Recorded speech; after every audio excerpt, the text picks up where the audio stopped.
Elevo os meus olhos para os montes, de onde me virá o socorro. O meu socorro vem do Senhor, que fez o céu e a terra.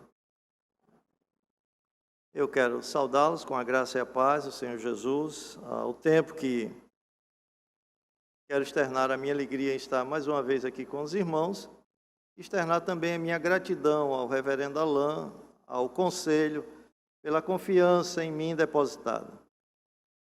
Sendo assim, queridos, eu quero conclamá-los a abrirem as suas Bíblias no livro de Gênesis.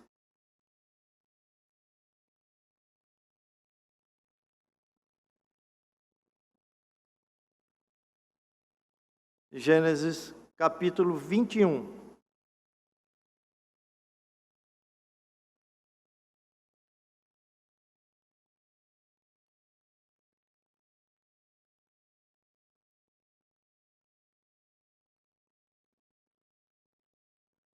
Eu vou ler agora apenas 3 versículos, os versículos de 8 a 10, mas nós vamos discorrer nos versículos de 8 a 21.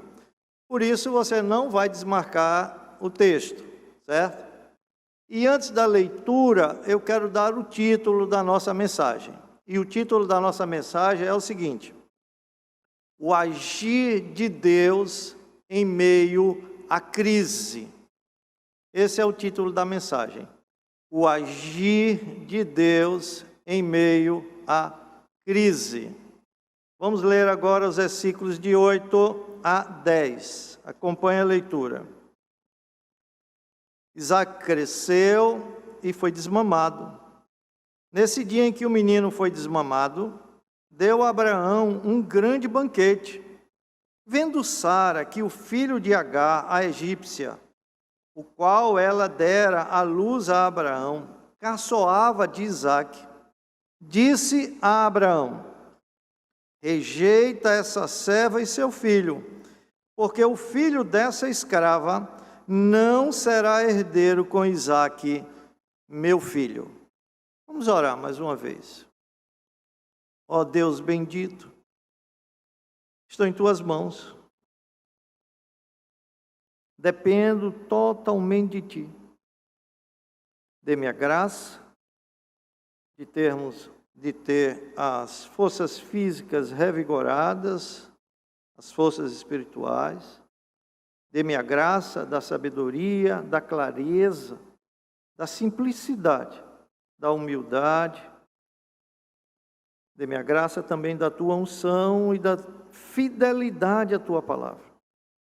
De maneira que, ao expor a Tua palavra, ela venha alcançar os corações, consolando, confortando, exortando, orientando, corrigindo, disciplinando o Teu povo, conforme aprove a Ti e ao Teu Espírito usar essa palavra em cada uma das vidas. Dê a graça ao Teu povo de receber essa palavra com alegria, com gratidão no coração, com contentamento, na certeza que é um assim diz o Senhor, que é palavra Tua mesma. Então, essa é a nossa oração, Senhor.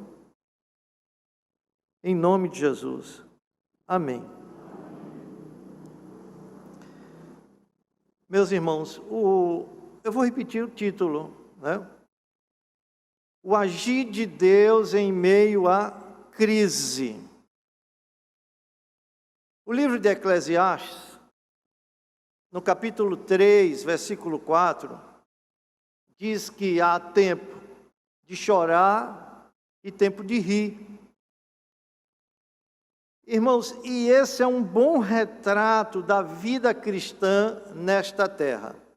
Há tempo que estamos chorando e há tempos que estamos rindo. Afinal de contas, como alguém disse, não há montes sem vales, né? E isso é verdade, especialmente na vida familiar. Pois as mesmas pessoas que nos dão alegria também podem nos causar tristezas. Os relacionamentos podem tornar-se desgastados e mudar de uma hora para outra, como mostra o texto que nós vamos analisar nesta manhã. Gênesis 21, de 8 a 21. E vamos perceber que esse texto está celebrando o desmame de Isaac. Numa grande alegria. E a chegada de Isaac ao lar de Abraão e Sara trouxe-lhes tanto tristezas como alegrias. Vejamos o pano de fundo dessa história. Deus havia prometido a Abraão que lhe daria um filho. Está lá em Gênesis 15. A promessa aconteceu quando Abraão tinha 75 anos e a sua mulher Sara 65 anos. 10 anos se passaram e nada do filho chegar. A mulher de Abraão, Sara, então propõe ao seu marido que ele engravidasse sua serva chamada Agar. Está lá em Gênesis, no capítulo 16, versículo 2. Muito bem. Por falta de fé e paciência, Abraão segue o conselho de sua esposa e engravida a Agar. Gênesis 16, versículo 4. Ao nascer o filho de Abraão e Agar, Ismael, Sara e a serva egípcia começam a ter problemas de relacionamento,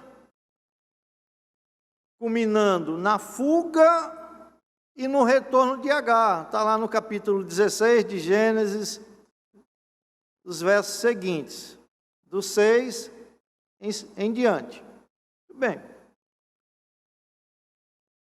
25 anos depois da promessa, vejam o que acontece.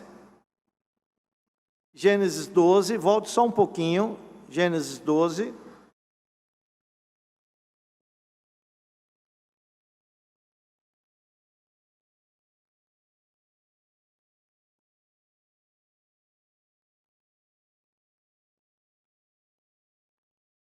Versículos de 1 a 3.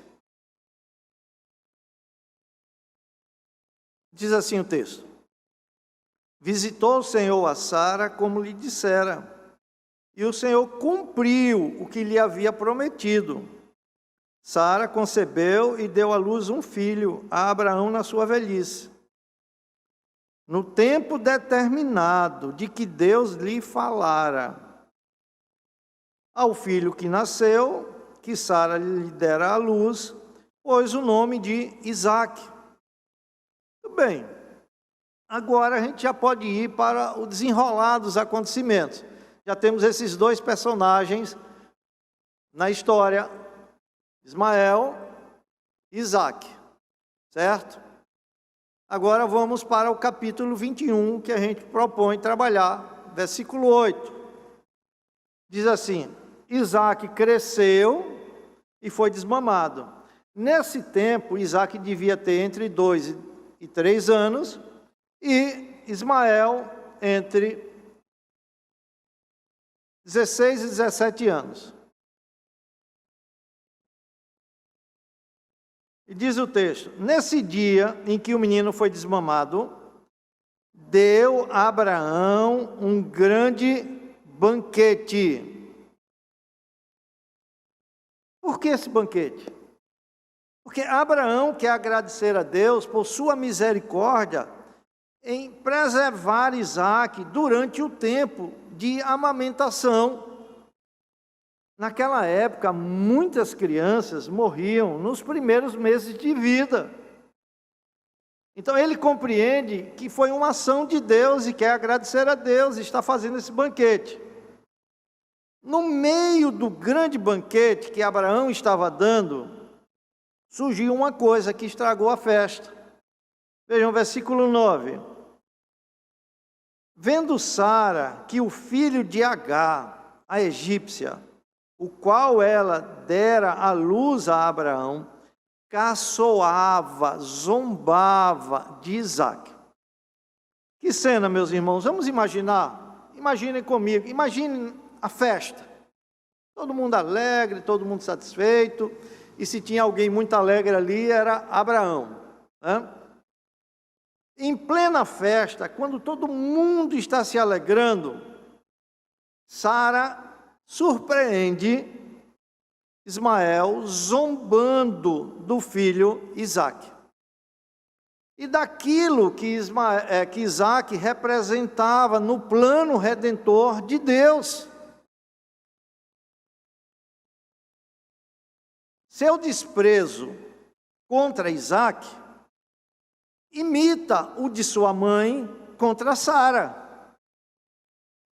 Então, entenda, a razão do seu desprezo é que, sendo filho único de Abraão, vamos imaginar até 14 anos ou 15 anos, ele está ali reinando como filho único, na perspectiva de ser o herdeiro, de ser o líder do clã. Era dele até aquele momento, tudo que Abraão possuía, a posição de liderança era dele. Mas com o nascimento de Isaque, ele vê essa posição ameaçada. Por isso, está ressentido e zomba da alegria, uma alegria que ele não pode participar. Não é sem razão que na leitura devocional que nós fizemos, no capítulo 4 de Gálatas, de 21 a 31, especificamente no versículo 29, Paulo chama isso de perseguição. E eu vou reler esse versículo. Diz assim: como porém outrora o que nascera segundo a carne, Ismael, perseguia ao que nasceu segundo o Espírito, Isaque, assim também agora. Muito bem, ele está perseguindo, ele está zombando, ele está escarnecendo, e você sabe a razão para isso. Ora, por outro lado, há um outro personagem, que é Sara. Sara entende que Deus havia planejado que a sucessão deveria ser estabelecida na linhagem de Isaque. E ela não quer deixar nada para Ismael. O que faz Sara nesse instante? Vejam o versículo 10, 21, 10. Disse Abraão a Sara, disse a Abraão: rejeita essa escrava e seu filho. A ideia original aqui é: elimine essa mulher. Não quero nem saber dela. Não quero mais vê-la aqui de modo nenhum. E Sara dá ao seu marido a razão para ele tomar essa decisão. Olha a razão. Porque o filho dessa escrava não será herdeiro com Isaque, meu filho. Percebam que Sara está irada, está irritada, e ela está dando uma ordem ao seu marido. Ela está usurpando o governo da casa e desejando ser obedecida. Para Sara não tem meio termo. Abraão tem que fazer e pronto o que ela está dizendo. Ela está pervertendo o propósito da criação. Além do que, meus irmãos, o pedido de Sara fere a sensibilidade e o amor de Abraão como pai.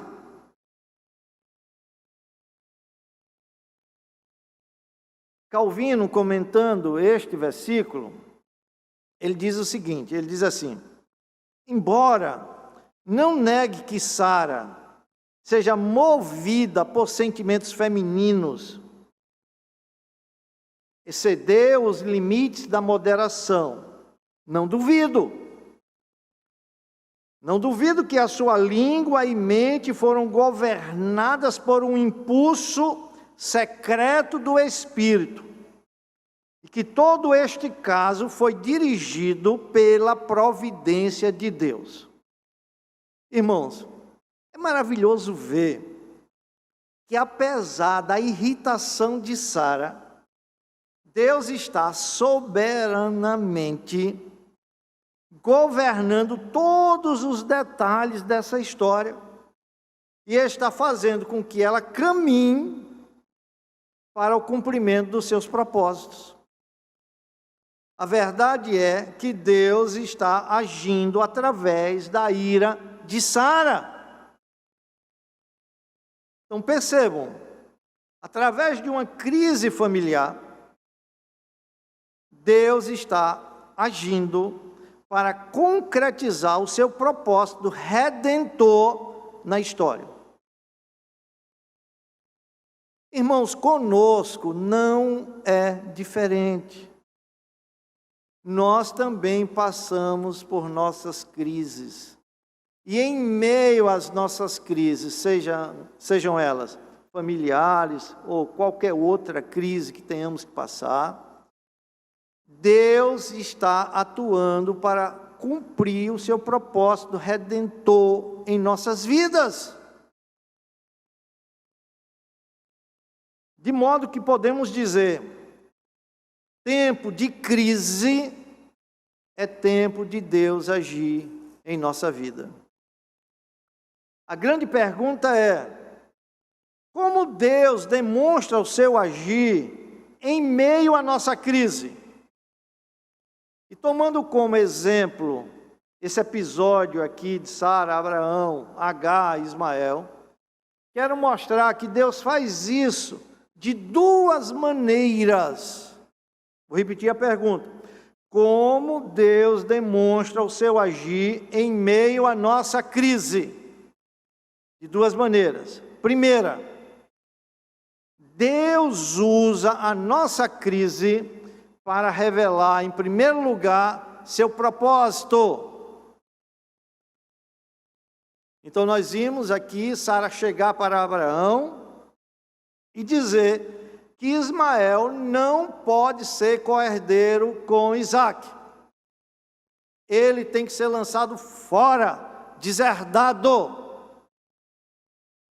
Mas o fato de Abraão ter que lançar fora Agar e Ismael não é coisa fácil. Se fosse só Agar, eu creio que seria muito mais fácil. Mas lançar Agar e Ismael não é coisa fácil. Vejam o que diz o versículo 11. Pareceu isso muito penoso aos olhos de Abraão, por causa de seu filho. Não é por causa de Agar, mas por causa de seu filho. A palavra traduzida aqui como penoso significa sacudido violentamente. Meu irmão, já pensou, em meio à festa, Sara vir com uma proposta dessa, sacudiu violentamente as emoções de Abraão. Abraão foi profundamente movido no seu interior. Foi demasiadamente doloroso para Abraão, um homem crente, ter que expulsar um filho, expulsar o primogênito da sua casa. Mas Abraão está movido por um sentimento paternal. Muito antes até mesmo de Isaque nascer, Abraão aprendera a amar Ismael. E esse amor não havia diminuído, mesmo depois do nascimento de Isaque. E ele sentia que era uma grande injustiça contra Agar e Ismael lançá-los fora. E por isso estava triste e relutante em fazê-lo. Em sua mente, provavelmente, passava o seguinte pensamento: quem tem um, não tem nenhum. Se Isaac não sobreviver, como ficará a minha descendência? Notem, o filho de Agar era uma garantia extra do cumprimento da promessa, no caso de que algo acontecesse com Isaac. Somente depois que Deus confirmou as palavras de Sara, é que Abraão foi capaz de tomar a atitude de expulsar Ismael. Teve que ter um agir direto de Deus, senão ele não faria aquilo. Veja, versículo 21, capítulo 21, versículo 12.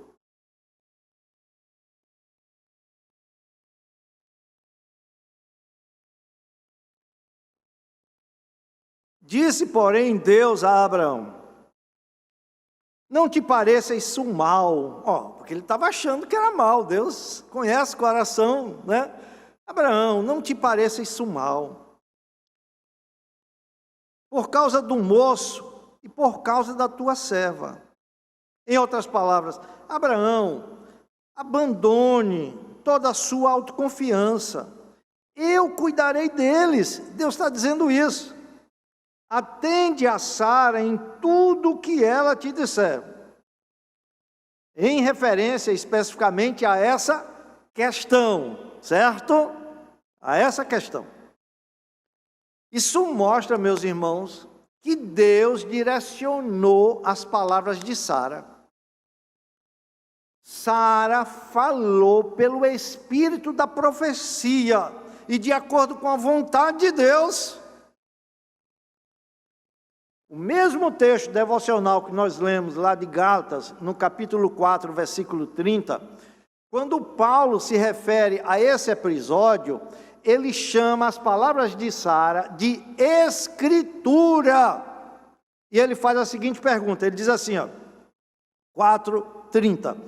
Contudo, que diz a escritura? Palavra de Deus. Sara falou pela boca de Deus. Que diz a escritura? Lança fora a escrava e seu filho, porque de modo algum o filho da escrava será herdeiro com o filho da livre. Então, meus irmãos, está claro? Foi Deus que colocou as palavras na boca de Sara. Ainda que Sara não tenha pronunciado aquelas palavras pelos melhores e mais elevados motivos. Certo? Em seguida, Deus revela duas coisas para Abraão, e ambas confortaram e explicaram a necessidade desta separação.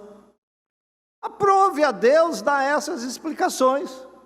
Ele condescendeu com Abraão e diz, olha, eu quero dar essa explicação a você, eu quero confortar você com essas palavras.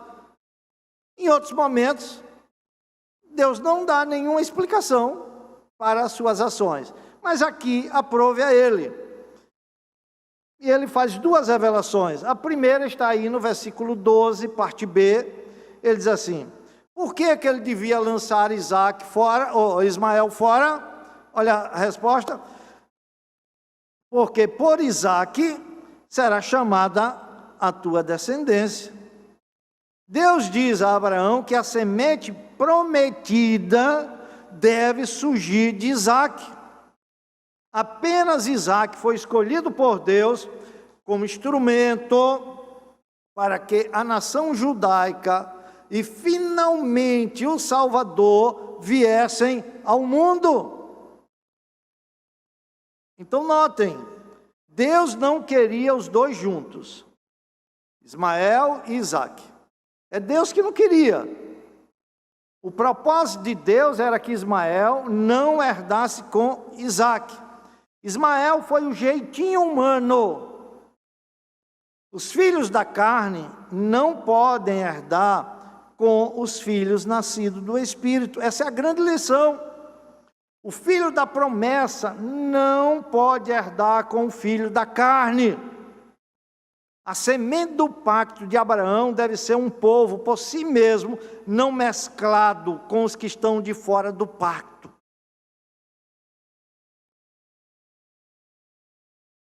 Agora, o que é interessante é que Abraão, nesse momento, não está ciente ou não está disposto a considerar essa verdade. Portanto, Deus diz para Abraão: fora com Ismael, lance-o para muito longe, para que ele não corrompa os modos de Isaque, nem tente invadir seus direitos. Irmãos, isto é uma grande lição para nós. Hoje ainda é assim.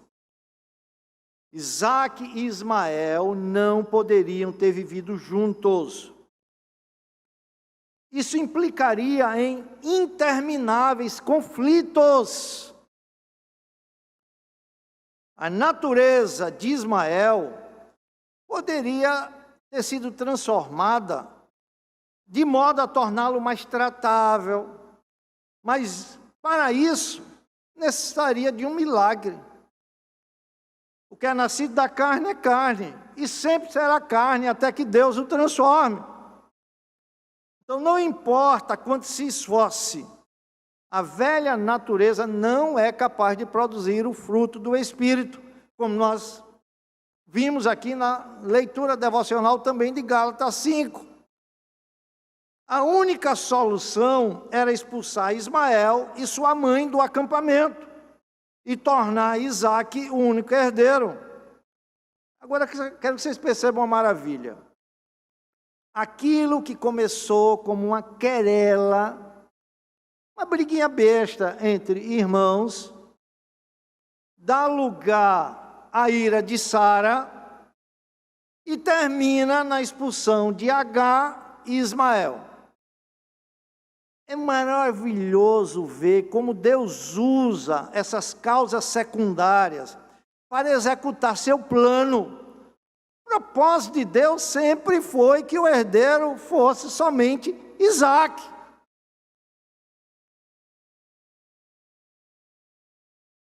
Do mesmo modo, meus irmãos, Deus usa as crises da nossa vida para executar seu plano em nossa própria vida. Nesse momento, precisamos clamar por graça, para entender o que Deus quer que façamos, como Ele quer nos usar em sua obra, qual é o propósito de tudo isso. Precisamos de graça para entender que Deus é infinitamente maior e mais sábio do que nós. E Ele está usando a nossa crise para desenvolver nossa paciência em relação à sua vontade. Já parou para pensar isso? Ele está usando a nossa crise para nos tornar mais humildes e dependentes dEle, para nos tornar desejosos de sua pessoa e das realidades celestiais, mais do que de qualquer outra coisa deste mundo. Ele está usando as nossas crises para nos impulsionar a confiar nele em todas as circunstâncias da vida. Mas também Ele está usando as nossas crises para despertar nossa consciência para os nossos pecados. Abraão é despertado para o seu pecado de desobediência. Ismael nunca foi propósito de Deus. Pecados que tendemos a esquecer, a não enxergar mais. mas que estão registrados lá diante de Deus. E a crise na nossa vida tem a capacidade de aflorar esses pecados que não foram ainda arrependidos e abandonados. Então, essa é a primeira coisa que Deus revela a Abraão. A segunda coisa que Deus revela a Abraão está no versículo 13. Isso Deus está tranquilizando Abraão, e ele diz: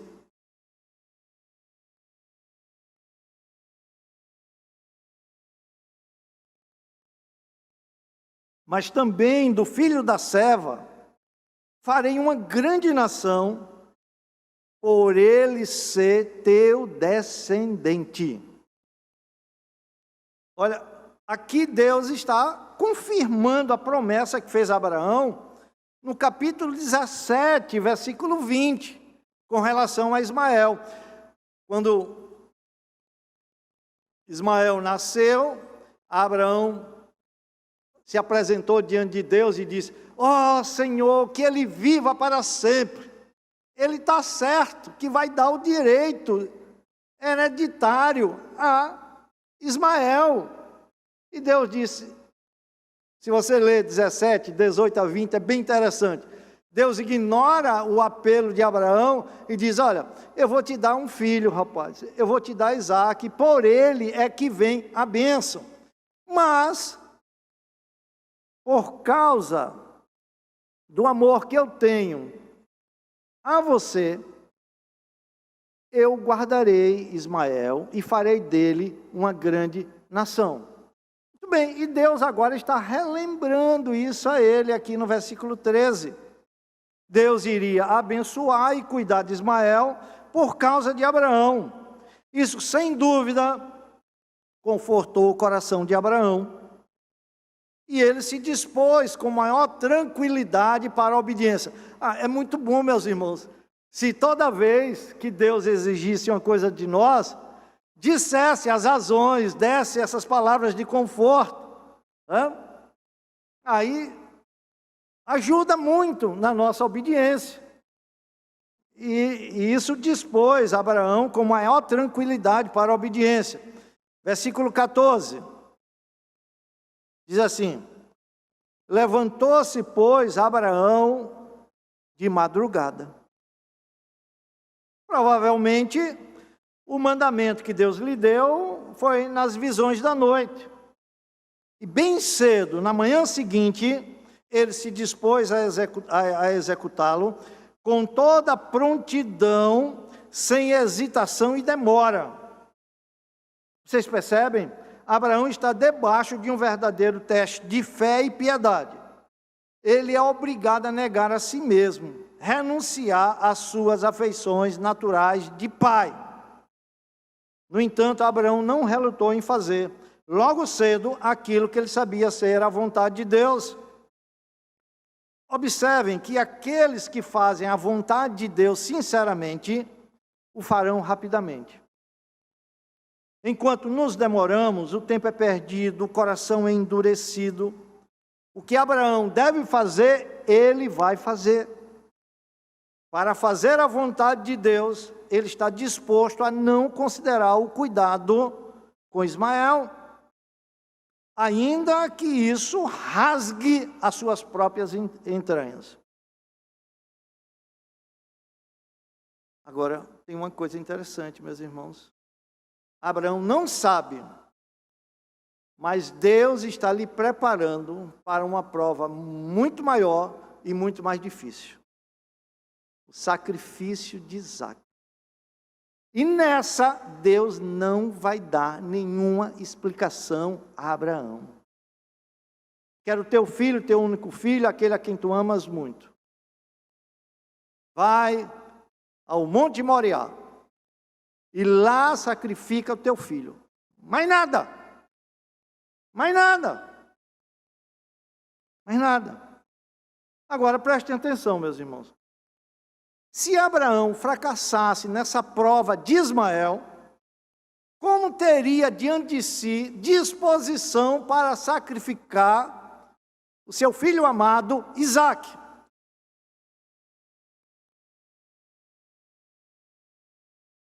Vocês percebem como Deus está treinando Abraão? E como Ele nos treina para provas mais difíceis que vamos enfrentá-las adiante?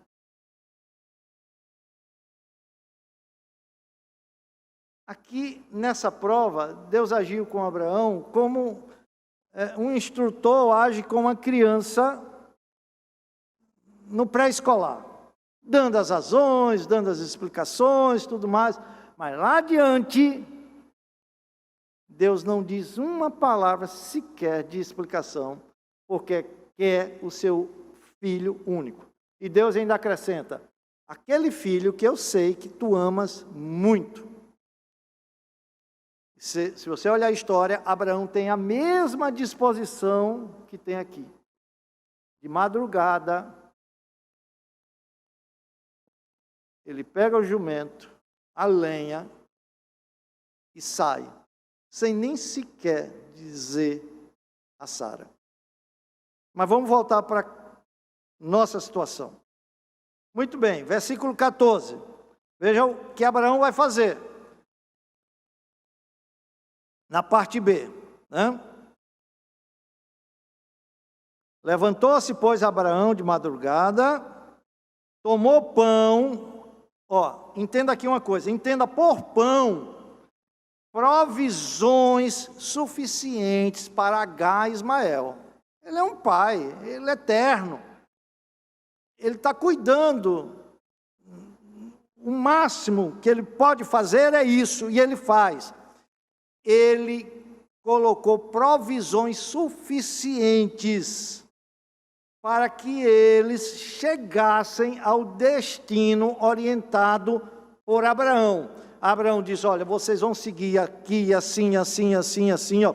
Está aqui o alimento suficiente para vocês chegarem lá. Lá vocês reabastecem.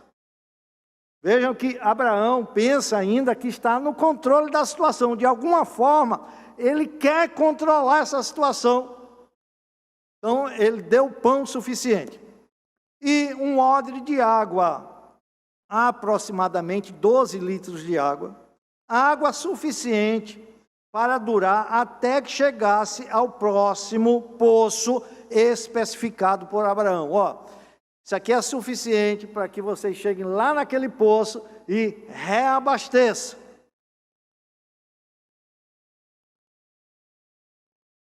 Olha, prestem atenção.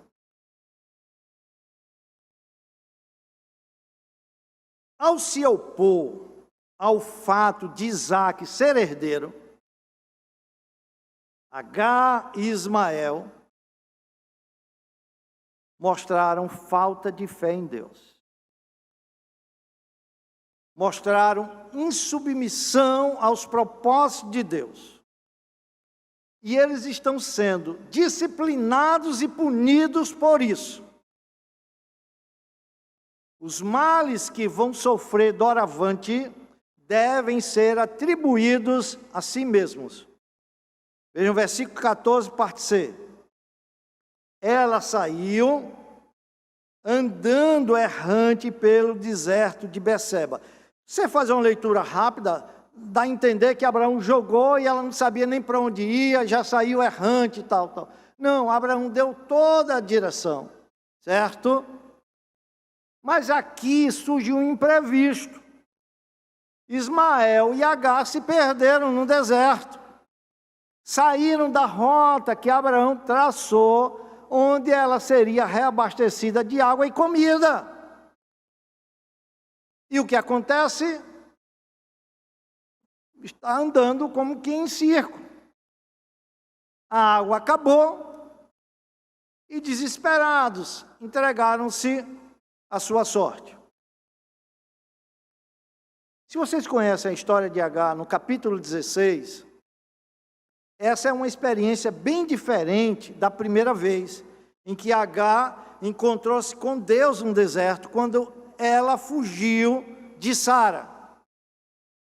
16 anos antes, ela havia encontrado uma fonte Ela ainda estava grávida nessa época. E ali no deserto ela encontrou uma fonte. Mas dessa vez ela não via esperança alguma. E a pergunta é: teria Deus desamparado Agar e seu filho, deixando de cumprir a sua promessa a Abraão, que cuidaria deles? Isso é o que veremos no segundo e último ponto do nosso sermão. Então, só relembrando, em primeiro lugar, vimos que Deus, em meio à nossa crise, revela o seu propósito, assim como revelou a Abraão qual era o seu propósito. Isaac seria herdeiro, e ponto final, Abraão. Assim Deus atua em nossa crise. Ainda que em algumas situações, só vamos entender lá no final qual é o propósito de Deus. Só lá no final é que vamos dizer assim: foi-me bom, né? Foi-me bom.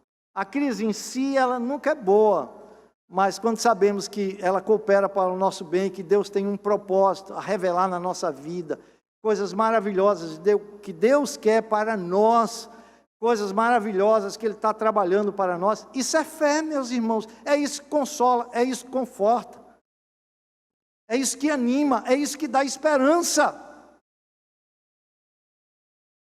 Então, em segundo e último lugar, Deus usa a nossa crise para revelar sua bondade. Não tendo água, Agar e Ismael ficaram vagueando pelo deserto de Beceba, aguardando pela morte. Quem poderia ajudá-los naquele deserto? Somente um poderia ajudá-los: Deus. Vejam os versículos 15 e 16. Tendo-se acabado a água do odre, colocou ela o menino debaixo de um dos arbustos, e afastando-se, foi sentar-se defronte, à distância de um tiro de arco. Um tiro de arco é mais ou menos 700 metros. Você percebe que Agar distanciou-se tanto de seu filho, que não podia nem vê-lo, nem ouvi-lo. Porque ela dizia: assim não verei morrer o menino, com essa distância, né? E, sentando-se em frente dele, levantou a voz e chorou. Em frente quer dizer na direção em que ele estava, não é frente a frente, porque ela está distante mais ou menos 700 metros dele. E ela levantou a voz e chorou. Então vejam, enquanto existia água, existia a luta pela sobrevivência. No deserto, quando acaba a água, acaba a esperança. Ismael já está desidratado, desmaiando de sede, o sol é implacável, a areia quente fere seus pés, o cenário é de desespero. E tanto ele como a mãe esperam apenas o fim, a morte. O que faz Agar? Ele já desmaiado, ela o arrasta e o coloca debaixo de um arbusto. Coloca Ismael no leito de morte e se afasta. Ela não suportava ouvir seus gemidos de morte, nem vê-lo nas agonias do último suspiro, e por isso ela se afasta. E pela primeira vez, Agar fala. Nessa história toda, pela primeira vez, Agar fala. E ela diz assim no versículo 16: assim não verei morrer o menino. Olha, ela fala, mas quando ela fala, ela verbaliza toda a sua desesperança. Ela chora, mostrando toda a sua fragilidade em meio à crise. É bem verdade que Agar perdeu tudo. Ela perdeu o lar, ela perdeu o abrigo, ela perdeu o nome, ela perdeu o direito, ela perdeu a liberdade, ela perdeu o pão, ela perdeu a água, ela perdeu o teto, e agora está prestes a perder o filho. Agora, Agar experimenta a crise de esperar, o que só faz desesperar. Agar não consegue enxergar Deus naquela situação. Agar chora, mas não ora. Irmãos, chorar sem orar é a configuração do mais alto pessimismo humano. É certo que naquela situação, Agar nada podia fazer com seus próprios recursos, nada que pudesse aliviar a sua situação. Então Deus, misericordiosamente, bondosamente, cumprindo a promessa que fez a Abraão, vem ao encontro de Agar e mostra-lhe sua bondade. Eu quero que vocês notem que, apesar de apenas Isaque ser o filho da promessa, Deus, por causa da sua fidelidade pactual a Abraão, não deixa de abençoar com bênçãos de natureza temporal a Ismael e a sua mãe Agar. Assim Deus faz com os nossos filhos, meus irmãos, que são rebeldes, relutantes quanto à vontade de Deus, pelo pacto que Deus tem conosco, e por estarem debaixo do nosso guarda-chuva, debaixo da nossa proteção, por estarem inseridos na aliança através do batismo infantil, Deus os abençoa com bênçãos temporais. E a expectativa é que até a morte, Deus o abençoe com a verdadeira bênção espiritual. Mas se isso não acontecer, ainda assim, por amor ao seu servo, e para não trazer tanta tristeza ao seu servo, Deus o guarda, Deus o protege, Deus o abençoa. E Deus tremendo esse, na sua bondade. Isso é demonstração de graça e bondade de Deus. Versículo 17, diz assim: Deus, porém, ouviu a voz do menino. Está mentalizando a cena, Agar, uma distância aí de uns 700 metros, chorando, o menino lá desmaiado. Deus ouviu a voz do menino.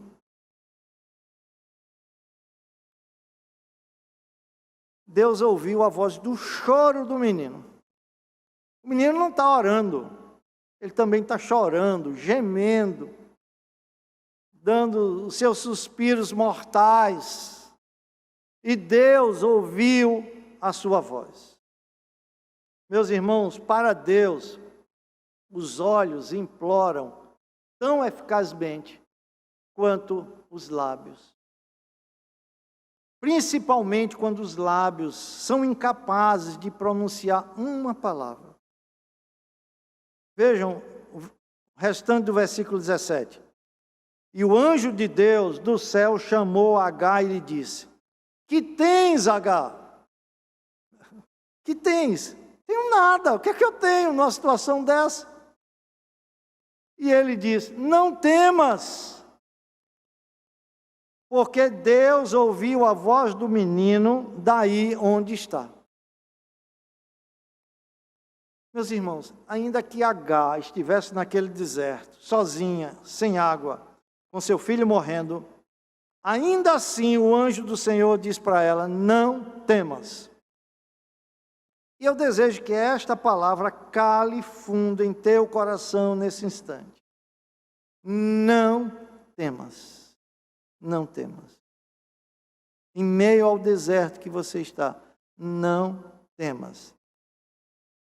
Irmão, irmã, enquanto estiver a presença de Deus contigo, não precisará temer a circunstância, por mais difícil que se levante contra você. O conselho para você é o mesmo que o anjo deu a Agar. Olha aí, versículo 18. Ergue-te. Está lá prostrada. Ergue-te.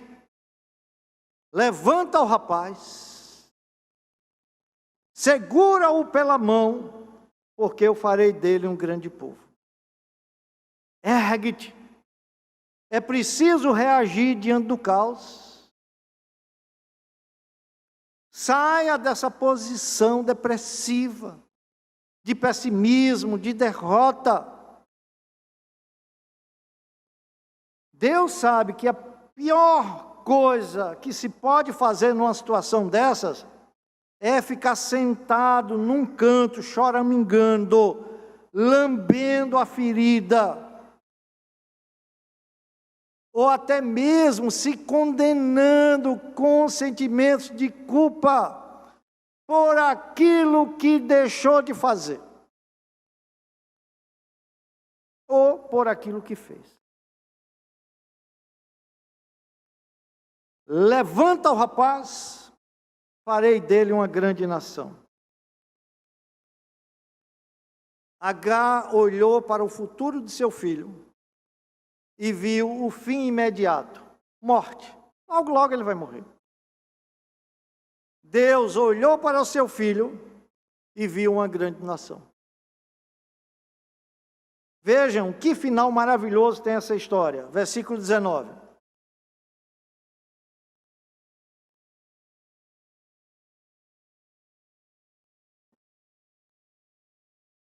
Abrindo-lhe Deus os olhos, viu ela um poço de água. O que é interessante é que a providência de Deus não deixou que ela visse o poço de água antes, se ele existia ali. Se não existia, ainda foi algo mais fantástico. Deus fez brotar um poço de água naquele instante. Agora, ainda que o poço estivesse ali, seus olhos estavam embotados por suas lágrimas e ela não conseguia ver, como Maria. Está ali o Jesus ressuscitado e ela diz: ó Senhor, levaram o corpo do meu Senhor, e ela está apenas chorando. Então, quando estamos assim, em meio à crise, só chorando, nossos olhos ficam embotados e não conseguimos ver a ação providencial de Deus agindo em nosso favor. E diz o texto: indo a ele ao poço, encheu de água o odre e deu de beber ao rapaz. Irmãos, quantas vezes, durante as provações da vida, somos incapazes de ver as provisões divinas preparadas para nós e nos esquecemos das promessas que Deus nos fez? Estendemos as mãos buscando e pedindo aquilo que julgamos necessário e vivemos descontentes e tristes porque não estamos recebendo aquilo que julgamos necessário, em lugar de pedir que Deus abra os nossos olhos para vermos o que já temos e valorizarmos e agradecermos a Deus por aquilo que temos. Oh, quão ingrato é o nosso coração. Versículo 20. Deus estava com o rapaz. Deus estava com o rapaz. Que cresceu, de acordo com a bondade providencial de Deus. Deus não cuidou dele apenas naquele instante. Deus estava em todo o seu desenvolvimento, em todo o seu crescimento, em cumprimento à promessa ao seu servo Abraão: eu cuidarei dele, fique tranquilo, Abraão. E diz o texto: habitou no deserto e se tornou flecheiro, um habilidoso homem no uso do arco e da flecha. Mas o texto faz traz um detalhe interessante, diz, como quem uma repetição, e faz um acréscimo aqui. Habitou no deserto. Mas que deserto? De Parã. Esse é o deserto no qual os israelitas vagaram por 38 anos. E sua mãe o casou. Deus deu o privilégio a ela de ver Ismael casado. ainda que com uma mulher egípcia, com uma mulher da terra do Egito. E tudo isso é a graça comum de Deus trabalhando neles. Deus cumpriu sua promessa a Agar, de que de seu filho faria um grande povo. O deserto de Parã, onde ele morou, abrange toda a península do Sinai, território muito maior do que a Palestina.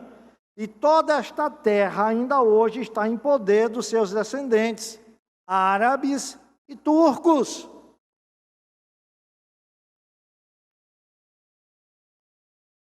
Agora, prestem atenção. Vamos dar um pulo no tempo. 72 anos depois desse episódio. Aí vamos encontrar Ismael, já velho, com 89 anos, e Isaac, com 75 anos. Ambos estão no funeral de seu pai Abraão. Vejam que linda cena. Gênesis 25. Vamos todos?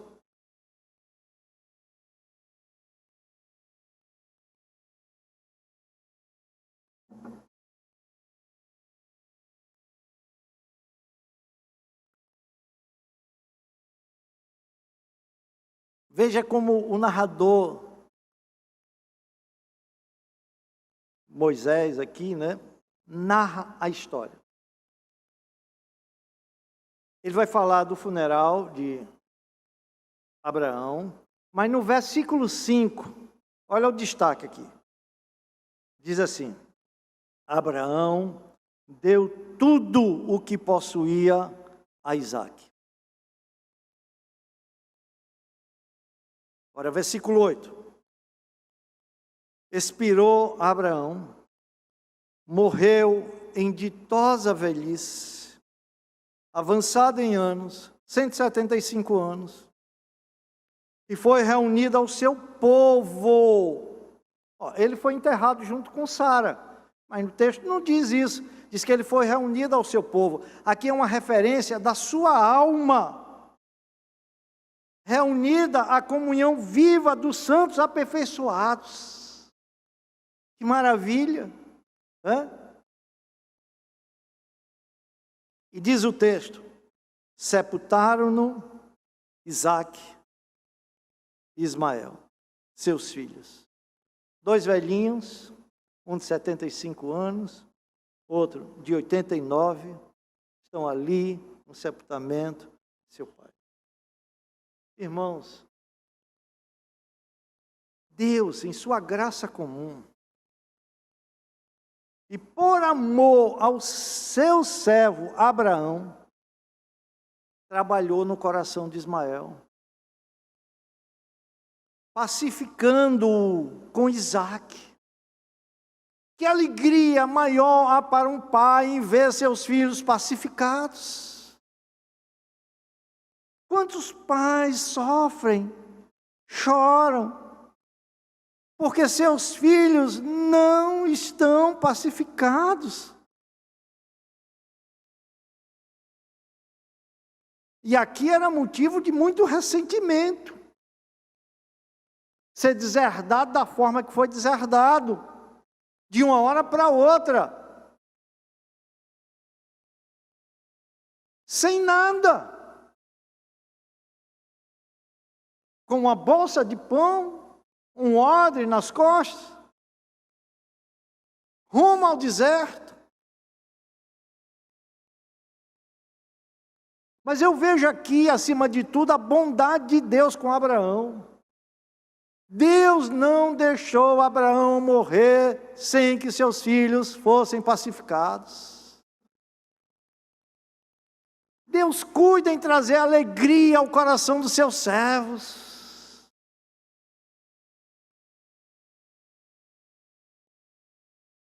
Deus trouxe essa alegria àquele velho pai. E eu queria que você aplicasse isso como palavras finais para a sua vida.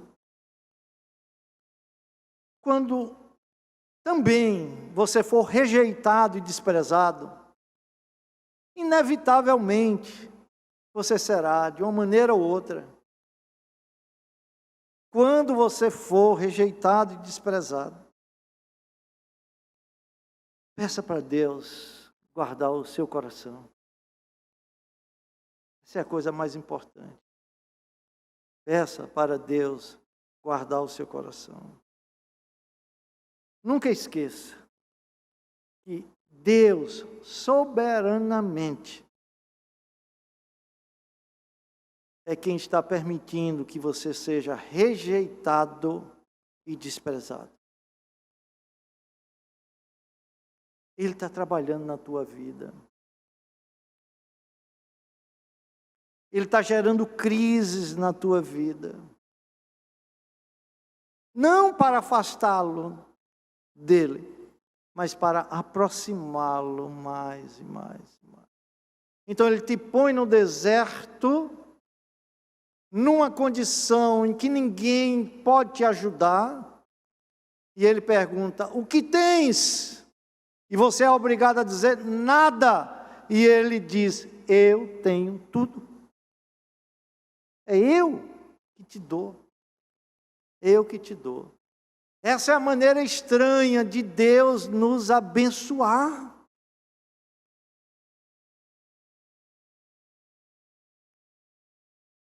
Quem sabe um dia você saberá qual é o propósito dele em permitir tudo isso na sua vida.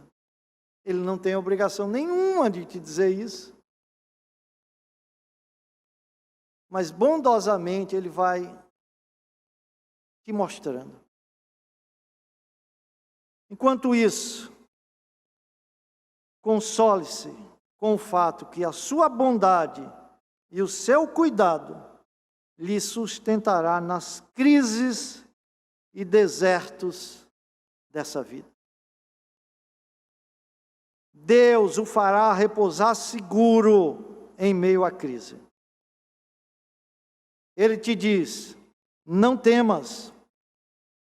Não temas, é a mesma palavra para Agar. E nesse instante, você deve lembrar-se do pacto eterno que Deus fez com você em Cristo. E quando ele dizer não temas, você deve dizer com segurança: o Senhor dos exércitos está comigo. O Deus de Jacó, o Deus pactual, é o meu refúgio, e eu não temerei. Que Deus nos abençoe. Amém. Amém.